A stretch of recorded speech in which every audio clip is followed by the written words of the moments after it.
Hoje, já conversamos aqui sobre domingo. E os dirigentes do PT, da base social do PT, se mobilizando para evitar qualquer possibilidade de confronto nas manifestações que poderão existir no domingo. Mas não é fácil. Quando se tem um procurador irresponsável, vem provocar a militância do Partido dos Trabalhadores, pedindo sem provas, sem nenhuma sustentação jurídica, a prisão preventiva do presidente Lula. Aí, senador Maranhão, senador Garibaldi Alves, Paulo Rocha, senadora Cristina, Zé Medeiros, fica, de certa forma, insustentável você segurar a militância. Mas nós, do Partido dos Trabalhadores, vamos continuar insistindo para não cairmos na provocação desse irresponsável que devia, certamente, conhecendo a seriedade do Conselho do Ministério Público, Nacional do Ministério Público, esse cidadão deve ser responsabilizado. Eu quero reafirmar o que já disse aqui hoje aos companheiros e às companheiras do PT, do Movimento Social. Dia 13 é o dia do PT. Está em casa, descansando, se preparando para as mobilizações que serão convocadas a seguir. Não vamos cair na provocação desse irresponsável. Veja o absurdo, senador Garibaldi. O presidente Lula acabou, na última sexta-feira, de ser conduzido ilegalmente, de forma coercitiva, para dar explicação para o Ministério Público Federal, para a Polícia Federal, do mesmo assunto. Nós estamos vivendo, nesse país, uma baderna por parte de setores do Judiciário e do Ministério Público.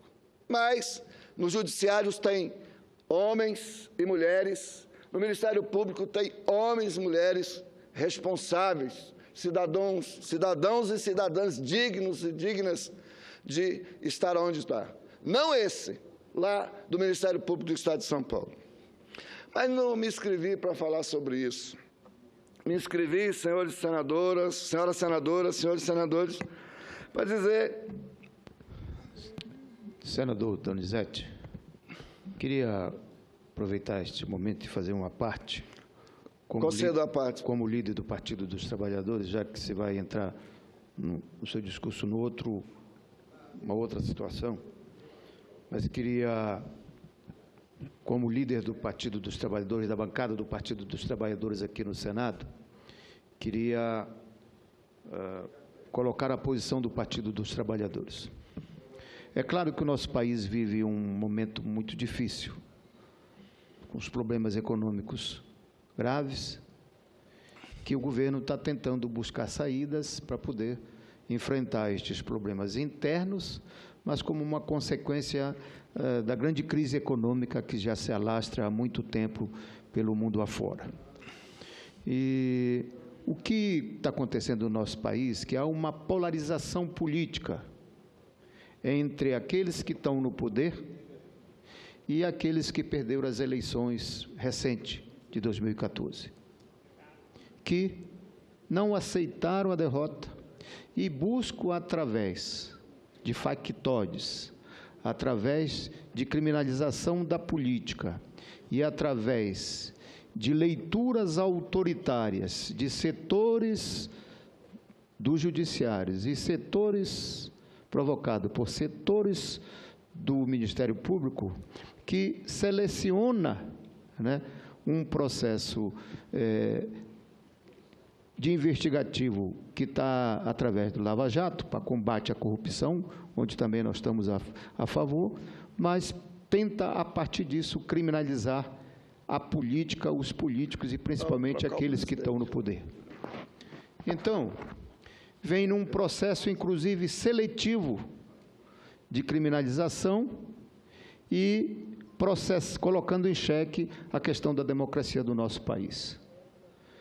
Então, é um momento difícil e grave, que as principais lideranças, tanto de um lado e de outro, têm que ter responsabilidade para que a gente não deixe o nosso país ter retrocessos daquilo que nós conquistamos, principalmente a nossa geração de políticos e a nossa geração que construímos, né, enfrentando uma ditadura militar, mas construímos num processo de mobilização do povo, num processo de organização dos setores da sociedade, quer seja do lado do capital, quer seja do lado dos trabalhadores, do povo de um modo geral, que conseguimos consolidar uma democracia no nosso país. É tanto a maturidade da democracia que, com isso, nós fizemos chegar, como presidente da República, um operário, nascido dos seios das massas oprimidas, humildes, mas que essa democracia criou condições para poder eleger um presidente da República, um operário, que, inclusive, fez um dos melhores governos do nosso país. Desenvolveu com distribuição de renda, geração de emprego, criando oportunidade para todos, tanto para o capital, quanto para o trabalho, quanto o povo humilde.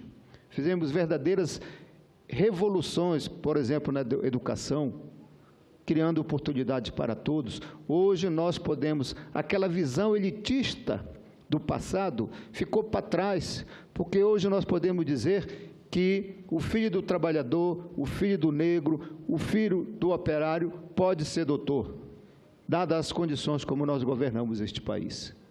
Então, nós não vamos deixar de maneira nenhuma retroceder o nosso país, principalmente a quebra da democracia.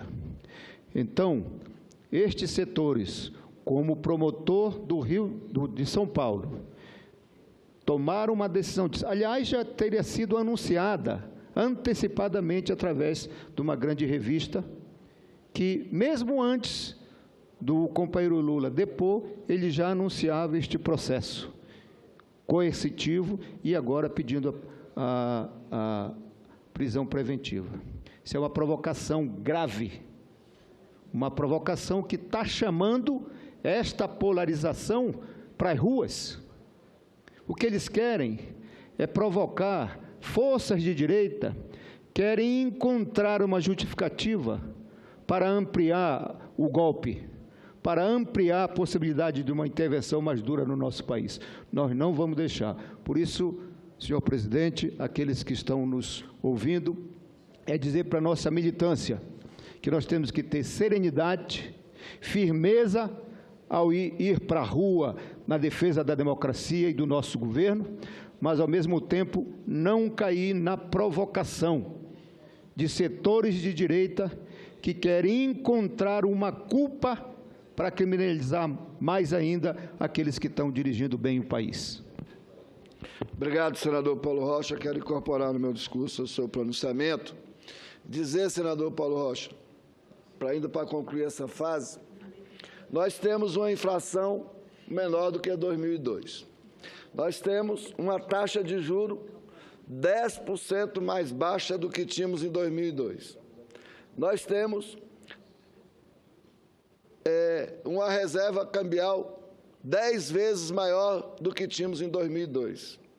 Nós temos as condições econômicas muito melhores do que tínhamos em 2002. A conjuntura internacional nos leva a passar por esse momento de crise, que a gente, obviamente, não fosse a fabricação dessa crise política por aqueles que não aceitaram a derrota e por setores do Judiciário e do Ministério Público, nós estaríamos já superando essa crise econômica. Mas, senhores e senhoras, diz o cientista François La Rochefoucauld, a hipocrisia é uma homenagem que o vício presta à virtude, dizia esse famoso escritor francês. Esta citação sobre a hipocrisia, que é a casca do cinismo, me veio logo à mente após assistir, pasmo, o discurso do senador Aécio Neves ontem à tarde. Trata-se, senhores e senhoras, de um somatório confuso de falácias, sofismas, inversões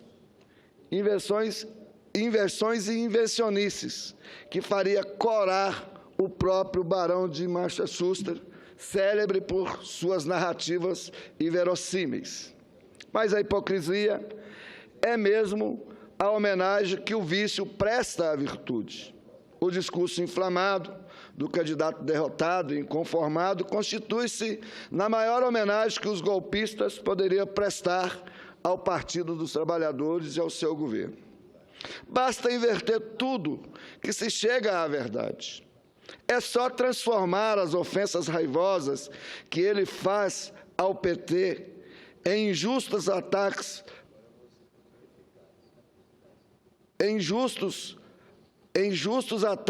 ao seu grupo golpista, que se chega à verdade sobre o Brasil de hoje. E basta apenas transferir seus autoelogios de neodenista tardio às forças realmente progressistas desse país para se ter o cenário acurado do quadro político atual. Onde se lê verdade, leia-se mentira. Onde se lê responsabilidade, leia-se irresponsabilidade. Onde se lê golpe, onde se lê democracia, leia-se golpe. Onde se lê serenidade, leia-se incitamento ao ódio. Onde se lê algoz, leia-se vítima. E onde se lê justiça, leia-se injustiça. Justiça seja feita à hipocrisia do candidato derrotado em 2010 e seu grupo de transparente e óbvia. É dolorosamente óbvia também a amnésia do candidato derrotado. E assim, como a hipocrisia é homenagem ao vício, como a hipocrisia é a homenagem que o vício presta à virtude, a amnésia é o tributo que a memória presta aos erros e aos fracassos. Talvez seja por isso que o candidato se esmere tanto em se referir à crise atual, que é mundial, mas que se esqueça totalmente das várias crises ocasionadas pelos governos tucanos que quebraram o Brasil 3 vezes. O candidato derrotado relega ao doce ouvido o FMI, que vinha aqui dizer nas nossas barbas o que deveríamos fazer. O candidato derrotado pode ter se esquecido, mas o Brasil não se esqueceu dessas seguidas humilhações a que os governos tucanos submeteram o país. De forma muito conveniente, os derrotados de 2014 esquecem de dizer que foi Lula quem nos livrou dessas humilhações, pagando toda a dívida com aquele órgão e tornando o Brasil credor do FMI. Naquela época, as crises eram apenas periféricas e tinha denominação geográfica. Crise da Rússia, crise do México, crise da Argentina, crise da Ásia, etc. Mas, apesar de serem apenas periféricas, afundavam o Brasil por causa da nossa grande fragilidade à época. Em comparação, o Brasil dos governos do PT enfrenta, desde o final de 2008, a pior crise mundial desde a Grande Depressão em 1929. Crise gravíssima e central que colocou de joelhos as maiores economias do mundo, Estados Unidos, Japão, a Europa. Agora, o seu segundo o seu segundo ciclo, a maior crise mundial em praticamente um século, afeta pesadamente até mesmo a China, atual dínamo da economia internacional e praticamente de todos os países emergentes. Os derrotados de 2014 mentem à população procurando isolar a crise brasileira da gravíssima crise e atribuindo tudo ao governo do PT. Porém, a julgar pelo desempenho sofrível naquelas pequenas crises periféricas, se fosse eles que estivessem à frente do Brasil, do país, o Brasil teria se transformado numa gigantesca Grécia em 2009. O candidato derrotado fala em inflação, mas se esquece de mencionar que no colapso do regime tucano a inflação chegou a 12,5%, tendo alcançado patamares de mais de 40% no acumulado em 12 meses por alguns períodos. Aliás, parece que a espécie tucana é muito esquecida mesmo. Por exemplo, quando eles governaram, se esqueceram de gerar emprego. Claro que eles poderiam ter gerado emprego, pois não são tão incompetentes assim, mas se esqueceram. Estavam, coitados, muito atarefados, cevando os rentistas com juros estratosféricos, que chegaram até 46% ao ano. Desse modo, nos governos deles, a taxa de desemprego subiu de 8,4% para 12,3%, enquanto que nos governos do PT a taxa caiu já no final de 2014, com a crise mundial e tudo, para 4,8%, a menor da série histórica. No ano passado, mesmo com a crise política permanente provocada pelos golpistas que não aceitam a derrota, a taxa média de inflação ficou em 6,8%, bem menor que a deixada pelos que hoje nos acusam. Ao final dos governos dos hipócritas e dos esquecidos, o Brasil tinha apenas 28 milhões de trabalhadores com empregos formais, devidamente registrados. Fomos nós, do PT... O senhor me permite uma parte? Concedido à parte a senadora Regina. Eu queria parabenizá-lo pelo pronunciamento e fazer alguns complementos, assim, que eu falei agora há pouco, inclusive. Quer dizer, a impressão que dá é que este ato é para incitar domingo, e aí diz que é a gente que provoca. A gente fez todo um esforço para tirar a nossa militância da rua. Estou sabendo que em São Paulo, lá, o pessoal já está se reunindo na Praça da Sé. Então, eu acho que é um desserviço ao Brasil. Até porque não tem razão de ser essa pressa toda, né? Eu já disse agora aqui, né, quando tem pressa para algumas coisas. Está claro que o alvo dessa operação é o Lula. Esqueceu todo mundo, né? A Lava Jato tem seu primeiro réu, Eduardo Cunha, mas domingo ele vai estar afagueiro na rua, falando em favor da moral e dos bons costumes. Mas ele é o primeiro réu da Lava Jato, foi 10-0 a votação. Mas o que aconteceu com ele? Nada. No dia seguinte, produziram a condução do Lula exatamente para não repercutir que ele virou réu. Ele faz todas as manobras lá na Câmara para a Comissão de Ética não andar, e isso não é impedir, né, o andamento, não é tentar impedir o andamento do processo. Agora, dizer que o Lula tem que ser... Até porque disseram agora, eu ouvi aqui uma notícia, que o próprio procurador, na entrevista coletiva que deram agora, disse que ainda não tem prova que o apartamento é do Lula. Né? Então, é para o Lula não atrapalhar as investigações. Tenha paciência, né, de ouvir uma coisa dessa. A gente sabe de tanta coisa que aconteceu nessa operação, que tem acontecido durante todo esse processo, de outras pessoas citadas, mas na hora... A delação, a suposta delação do Delcídio era delação. O senador aqui disse que ia botar no processo do TSE a delação de Delcídio Amaral. Na hora que citou o senador, aí ele mudou o discurso, que agora era suposta delação. A Globo deu a notícia, num pé de página, não botou nem a foto nem o nome do senador na manchete, porque a gente sabe por quem que ela vive, por quem que ela protege. Então, a gente só tem que expressar indignação, mas nós vamos reagir.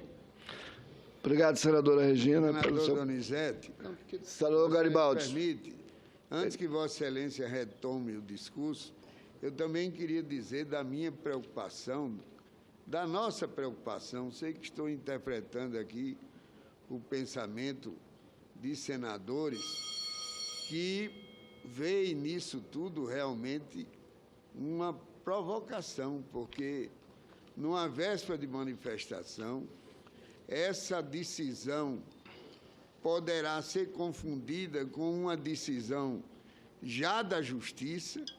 Então, tudo isso é muito grave e não deixa de haver, da nossa parte, uma preocupação imensa, daí porque eu comungo com a apreensão de Vossa Excelência. Fica difícil até conter a própria militância. É muito grave. O senador Paulo Rocha estava conversando exatamente sobre isso. Obrigado, senador Garibaldi. Quero incorporar as falas da senadora Regina e do senador Garibaldi ao meu pronunciamento. Senador Zé Medeiros, nosso presidente, eu preciso de mais uns 10 minutinhos para terminar aqui.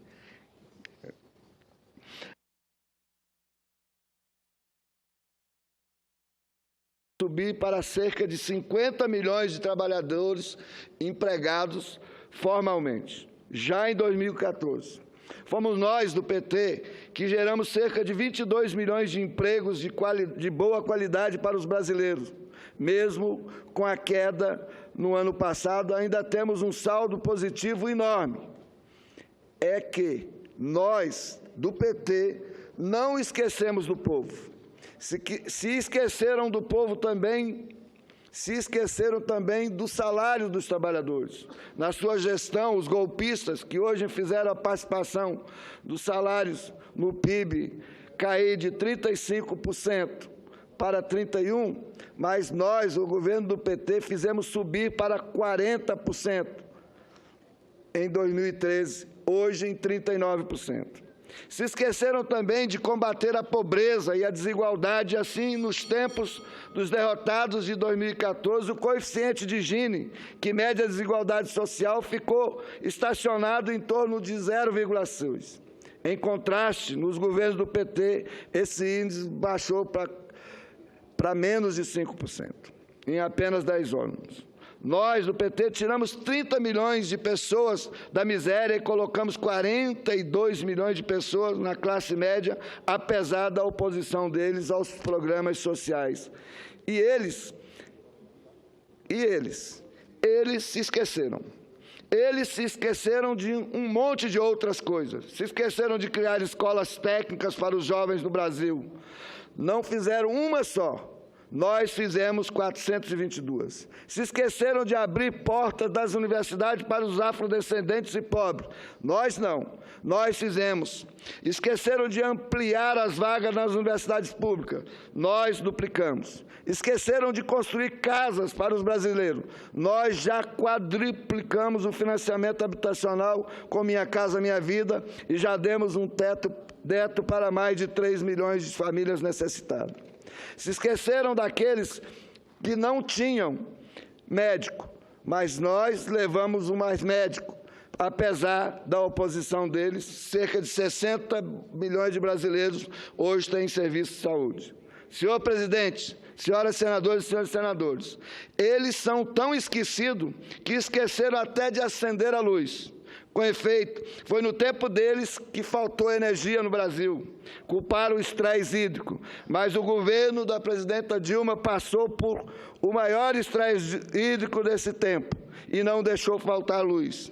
É que eles se esqueceram de fazer investimento na infraestrutura do Brasil. Nós não, mas o mais esquecido nessas histórias de ouvido seletivo foi o engavetador geral. Todo o processo que caía naquela gaveta era esquecido, talvez para sempre. Ficava devidamente encoberto pelo pó da prevaricação. Assim, foram esquecidos os monumentais escândalos da compra da emenda da reeleição, das privatizações a preço de banana do patrimônio público e das pastas de todas as cores. O candidato derrotado fala em respeito às instituições, mas o fato concreto é que, no seu tempo, nas instituições de controle não inspirava o menor respeito. O procurador-geral engavetava, a CGU era motivo de chacota pública e a Polícia Federal fazia apenas 6 operações especiais por ano. Foram os governos do PT que deram autonomia e respeitabilidade a essa instituição. Fato concreto é que os golpistas hipócritas de hoje também se esqueceram de combater a corrupção. Quem combate a corrupção a sério pela primeira vez na história do Brasil é o PT. Quem respeita de verdade a instituição somos nós. O que nós condenamos é sempre condenaremos é o uso partidarizado dessas instituições, como está acontecendo agora. O uso de 2 pesos e 2 medidas, que instiga a raiva e obsessivamente um lado só acoberta a corrupção e do outro, como fazia, aliás, no tempo do tucanato. De fato, os tucanos não são apenas uma espécie de esquecidos olvidáveis, como também uma casta de intocáveis. Não só de seus grandes escândalos do passado, nunca são investigados, como os seus escândalos recentes também não. Aliás, os delatores já fizeram, no mesmo caso, 3 denúncias graves sobre o candidato derrotado. O que aconteceu? Ora, aconteceu o que sempre acontece com os tucanos mindados foram engavetadas. Darei aqui exemplos concretos do que falo. Em depoimento, no dia 1º de julho de 2015, no termo de colaboração número 12, homologado pelo Supremo Tribunal Federal, Carlos Alexandre de Souza Rocha disse que fazia para o doleiro Alberto Youssef serviço de entrega de dinheiro para político. Ele afirmou na delação premiada que entregou 300 mil ao diretor da UTC, empresa investigada na Lava Jato, por participação em desvio de recursos da Petrobras. E esse diretor afirmou a Antônio Carlos, que teria afirmado a Rocha que o dinheiro seria destinado ao candidato derrotado nas eleições de 2014, Aécio Neves. Próximo passo da investigação seria o interlocutor do Ceará, o interlocutor do Ceará.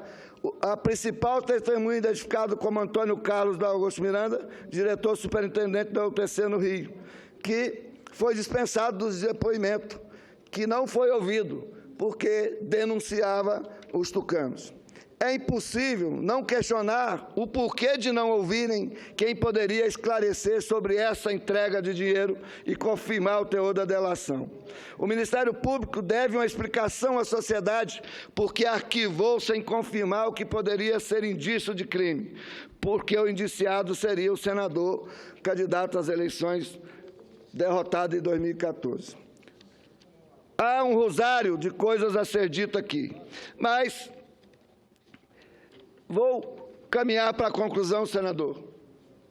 O mais recente é o caso da denúncia da jornalista Miriam, que denunciou que recebia um mensalim do FHC, com dinheiro repassado pela Brasif, a concessionária pública a partir do paraíso fiscal das Ilhas Caimã. Imagine se isso acontecesse com Lula, se nem tem prova, nem tem denúncia. Já estão pedindo a prisão dele, mas o Fernando Henrique está sendo brindado. Contra Lula, há um barco de lata, pedalinhos, apartamento não comprado, sítio de amigo. Contra a FHC, há apartamentos luxuosos, aeroporto no domínio particular, fazendas majestosas em nome de laranjas, com estradas pavimentadas por empreiteiras. Mas Lula é que é sequestrado e humilhado publicamente de forma arbitrária e inconstitucional, mesmo sem ter sido intimado, como determina a lei. Já contra eles não acontece nada. Os esquecidos que esqueceram do povo, agora são esquecidos pela lei. Vou terminar. Que revolta e causa indignação. A gente no Brasil que está de fato acima da lei. E não é o Lula ou a presidente Dilma, são eles e sempre foram eles. A justiça parcial não é justiça. Combate partidarizado à corrupção não é combate à corrupção. é simples busca de pretexto jurídico para golpes políticos. Combate parcializado à corrupção não é combate à corrupção, é licença para roubar mais, pois os ladrões que dispuseram a delatar o PT, mesmo sem prova, sabem que poderão sair praticamente impunes, pois os verdadeiros donos do poder sabem e continuarão impunes, com suas gordas contas bancárias em paraísos fiscais, com suas mansões nababescas em áreas de proteção ambiental. O PT apoia todas as investigações contra quem quer que seja, mas não admite desvios investigativos, partidarização das instituições e, sobretudo, atropelos aos direitos individuais de qualquer cidadão e ao Estado democrático de direito. Ninguém está acima da lei, mas ninguém pode ficar abaixo da lei. Isto é, ninguém pode faltar a proteção que a Constituição e a lei assegura aos direitos de todos nós.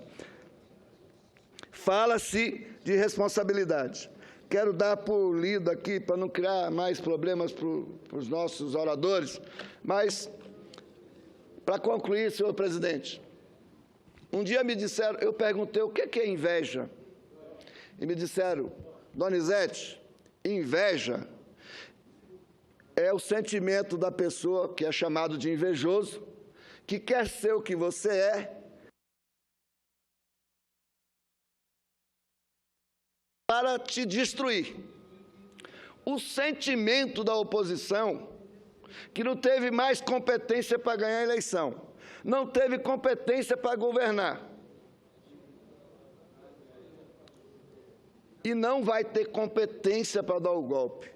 É o sentimento de inveja, de não poder ser como é o governo do Partido dos Trabalhadores, que tem a imagem do povo brasileiro, no coração do povo brasileiro, que quer destruir o PT, quer destruir o governo do Partido dos Trabalhadores. Isso é fruto da inveja, como testemunho daqueles que não aceitam a derrota, como não aceitaram em 45, tiraram Getúlio, em 54, levaram Getúlio ao suicídio, em 64, derrubaram o Jango Goulart, tentaram não dar posse para o Juscelino Kubitschek nos anos 50, tentaram derrubar o presidente Lula, agora quer derrubar a presidenta Dilma. Concedo com a complacência da mesma parte do senador Jorge Viana. Eu pediria até, não sei se o senador Zé Medeiros, que tem colaborado tanto, pode ajudar. Nós estamos vendo uma situação realmente de um tema muito grave, essa medida hoje que o Ministério Público adota em São Paulo. E eu sei que eu não quero me alongar nem tomar a posição dos colegas, para que a gente possa fazer uma parte, se puder ter um tempinho, pelo menos de uns 2, 3 minutos, eu agradeceria, porque eu sei que já está no final do discurso do colega e tem outros que querem fazer uso da tribuna.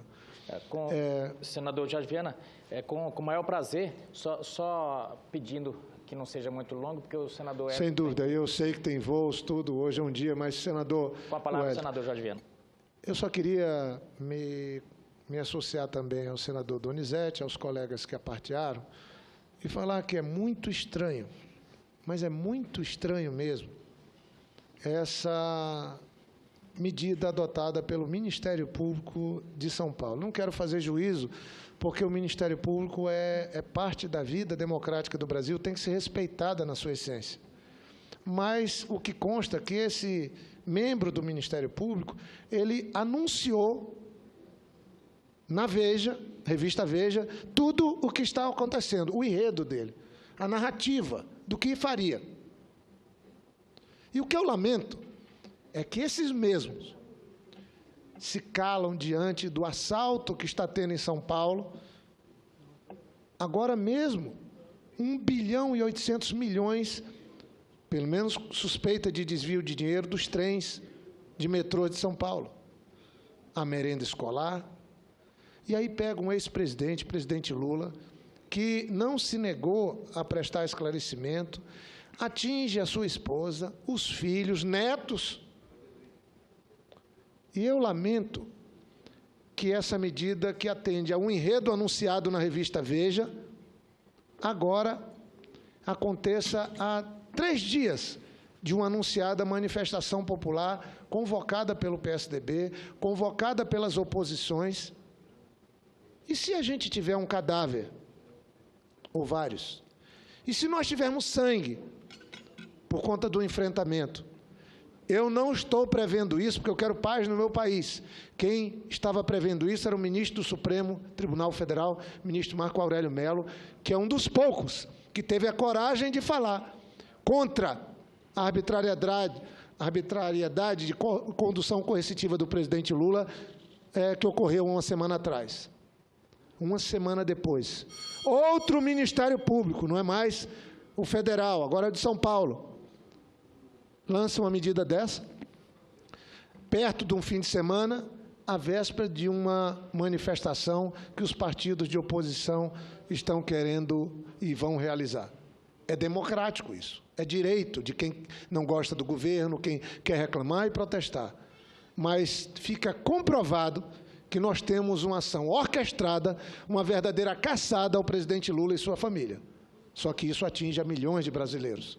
Eu parabenizo Vossa Excelência, senador Donizete, agradeço ao presidente Zé Medeiros pela oportunidade que estamos falando aqui. Agora, eu acho que esse não é o papel do Ministério Público. Ele pode apurar, pode dar substância numa denúncia e pode oferecer a denúncia. Mas essa ação, essa medida hoje do Ministério Público de São Paulo, eu ponho sob suspeição. Ela foi anunciada na revista Veja, ela foi cumprir um roteiro previamente estabelecido, e eu queria que aqueles que vieram aqui cabalar votos, mendigar votos, para serem indicados para o Conselho Nacional de Justiça, para o Conselho Nacional do Ministério Público, se pronunciassem, tivesse a coragem, ou de ser conivente com esse enredo anunciado ilegal e arbitrário, ou se levantar contra eles. Só isso que eu queria. Se tiver uma ação do Judiciário, se tiver uma manifestação do Ministério Público Federal, do ponto de vista do seu chefe maior, dos Ministérios Públicos do Estado, quem sabe essas ações que eu ponho na conta de ações isoladas, que não são do Ministério Público, possam ser controladas. Não é possível que um delegado da Polícia Federal vá para a rede social, esculhambar com o governo, com o PT, ameaçar e depois chefiar operações.